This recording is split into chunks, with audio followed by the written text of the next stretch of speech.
I let it go after a while. A few years passed, and in college, I learned about this internet urban legend called lost episodes. Now, people claim to have seen episodes of TV shows or altered versions of movies, usually animated, that contained graphic and disturbing content. The episode or movie was often found in unexpected places, and those claiming to have seen it often said it mysteriously disappeared, whether through a VHS tape appearing to have somehow self-erased, a website going dead immediately after viewing it, etc. And to be honest, I didn't really put much stock in the validity of these stories, but with my Aristocats experience still in the back of my mind, I decided to look further into it. You could say I caved. I found a YouTube channel called Cartoon Geek, who was discussing a certain lost episode for his 40,000 subscriber special. After going through the obligatory thanks and talking about how much his subscribers meant to him and all that, he began. Now, for those of you who are new to this channel, I'm basically just a guy obsessed with all things nostalgic and geeky about cartoons and other media. Most of my content is simply reviewing old cartoons and whatnot, usually superhero related. However, I also do a side series on the strange and creepy side of animation. For example, my 20k sub special was a 3-part series on Disney, and their alleged subliminal messages in film and television. And this video you're watching now is sort of in that same vein. We're going to be taking another look at a certain lost episode. Now, for those who don't know, lost episodes are basically this urban legend about episodes of TV shows which were lost, as the name implies. These episodes are said to contain graphic and/or disturbing and surreal elements, and are generally regarded as material that the public was not meant to see. A few months ago, I covered an alleged lost episode from the 1968 filmation series, The Adventures of Batman. I loved the show as a kid, even though it was a few decades before my time. And there was one episode with a scene where Batman and Robin fell through a trap door set by the Joker and slide towards their doom. At the end of the slide tunnel is a great open furnace, looking like the Joker's face. Of course, since this is a kids' show, they don't actually slide into the furnace and burn alive. They get out with their gadgets. So, to recap, in 2009, this anonymous internet post started circulating online about an alleged lost version of this scene. In it, the dynamic duo actually do slide into the furnace, burn alive, scream, and are shown graphically being burned to a crisp, followed by surreal and non-linear scenes of grieving friends of Bruce Wayne in mourning and the funeral service. Now, when I did my first video on this subject, I was honest with you guys. I didn't really think there was much credibility to this story, and I like to keep an open mind on this show, but there were just certain elements of the post that made me say, okay, this is probably bullshit, like how the tape conveniently erased itself after the anonymous author viewed it. But since then, I've gotten a lot of comments and emails talking about how allegedly this lost episode has been posted online. Naturally, a lot of you are already saying this is fake, but this topic won the poll for this special. So let's find out. After some more preamble, the video cut to the alleged lost episode, at the part where Batman and Robin are sliding down the tunnel toward the furnace. All the parts where the two use their belt gadgets to get free were removed. And when the two were close to the furnace, the screen filled with fire, and 2 poor quality shrieks played. After that, there were some strange abstract scenes, but all of these seemed to simply be random clips from other episodes with some editing effects thrown at them. Cartoon Geek returned. Okay, so right off the bat, Batman and Robin die off screen, which is obviously not what happened in the lost episode post that was shared around. They basically just used the flames from under in the scene and cut them over to make it look like Batman and Robin died, adding in a canned scream effect. The surreal scenes that follows are also just random clips from throughout the show with various editing tricks applied. Hell, I could have done some of them myself. So while this is impressive work, I think it's pretty clear that this is a fan project inspired by the anonymous post. I'm going to rate this animation myth as debunked for now. He gave some more breakdown and deconstruction of the clip, before ending with some kind of promotional giveaway. What really got my attention, however, were some of the comments. There were at least a few people insisting that the lost episode was real, and that they themselves had seen it with their own eyes. I PM'd one of these people. I asked if he had really seen the episode and about the circumstances.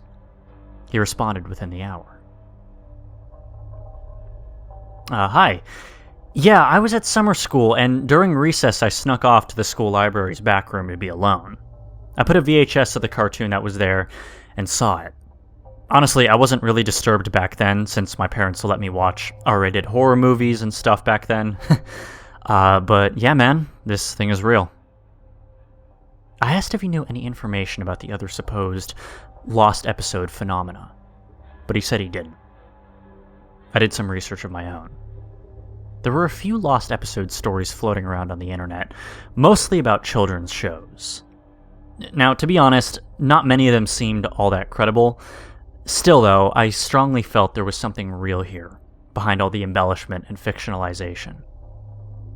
I decided to see if there were any such stories surrounding the Aristocats.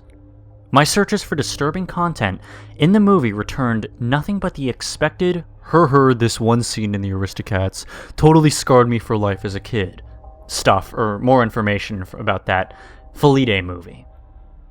I tried reaching out to some of the credited animators, writers, and crew members, varying the content of my emails so as to cast as wide of a net as possible. For example, some of my emails focused on disturbing content that may have been cut, while other drafts asked more generally about alternate versions or cut scenes. I also expanded my web searches.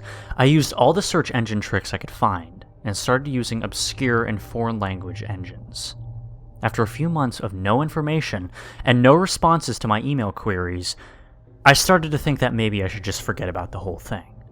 Maybe my real memories of watching the Aristocats had merged with some nightmare I had to create my present memories, and maybe repeating those memories to myself so many times during my childhood had falsely convinced me of their reality.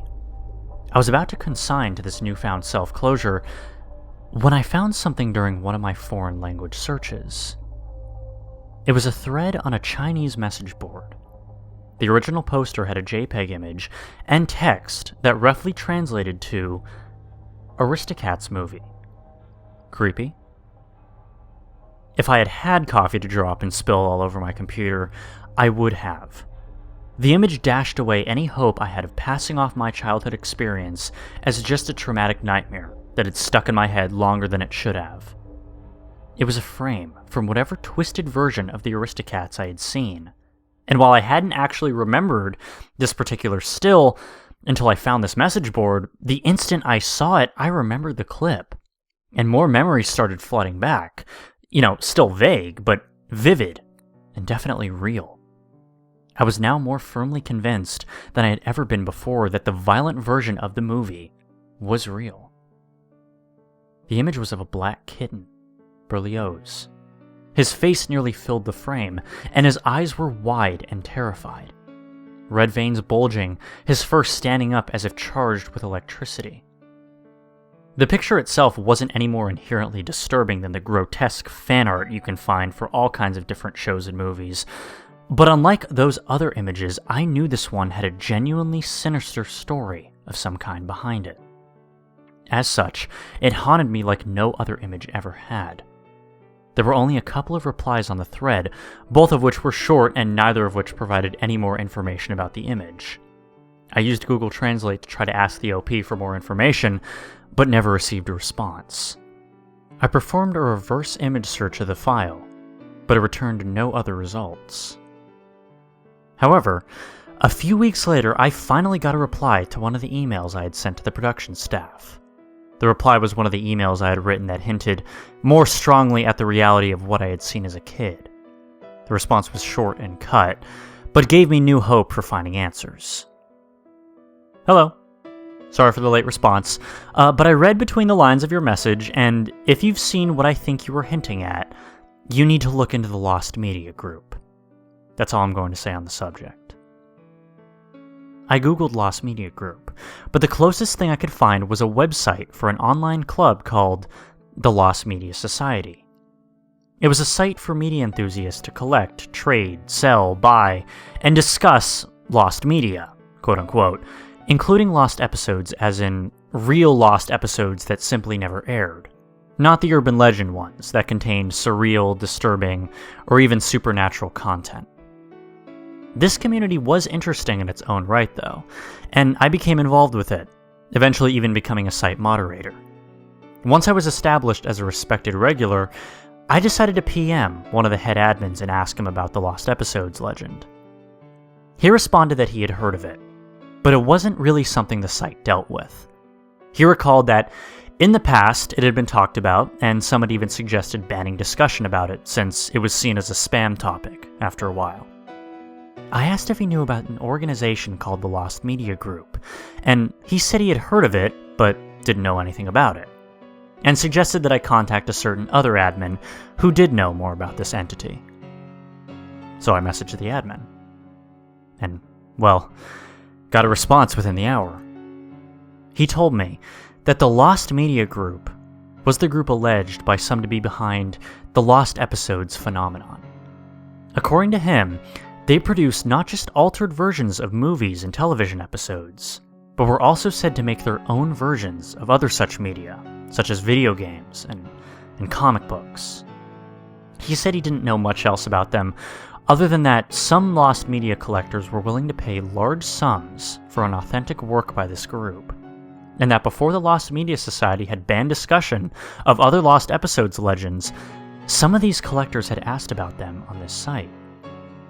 I asked if he could refer me to such a collector. He said my best bet would be a certain retired site admin who was no longer active in the Lost Media Society. He linked me a couple of archived threads by this individual asking about Lost Episodes, and gave me the man's email address.